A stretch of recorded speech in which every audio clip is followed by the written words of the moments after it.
BFM Business, Intégral Bourse, on refait la séance.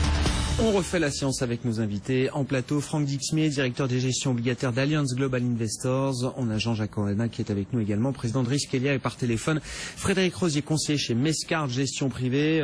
Frédéric, semaine très positive, effectivement. Pas mal d'introductions en bourse aujourd'hui. Il y avait 3 premières cotations, dont celle d'Europecar, une des plus grosses introductions pour l'instant cette année. Il y en a d'autres à venir, mais voilà, c'est pas forcément des débuts flambards pour Europcar. Mais il faudra regarder ce que ça donne dans la durée. Oui, effectivement, puisqu'on est en baisse, déjà qu'on était sur un bas de fourchette, donc le titre clôture sur une baisse de 1,63 à 12,05.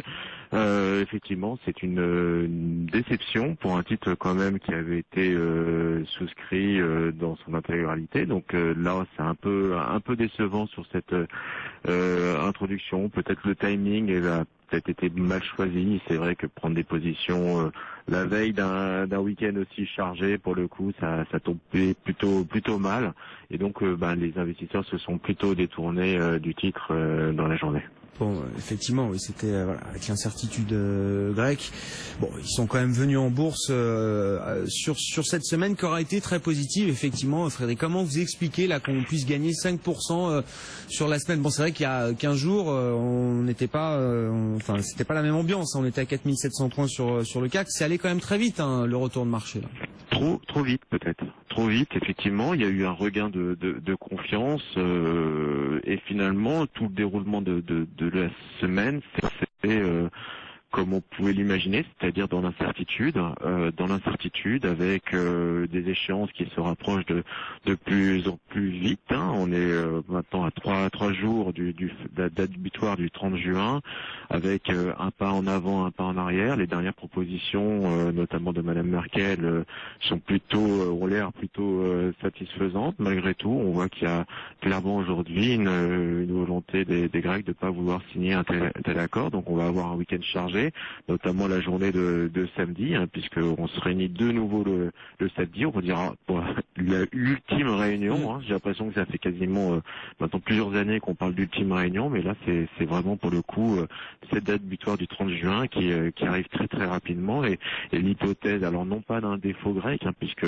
techniquement il n'y aura pas de défaut si les Grecs ne remboursent pas le FMI, en tout cas d'après Moody's et S&P, mais c'est vrai qu'on voit aujourd'hui les Grecs dans la capacité de rembourser cette échéance.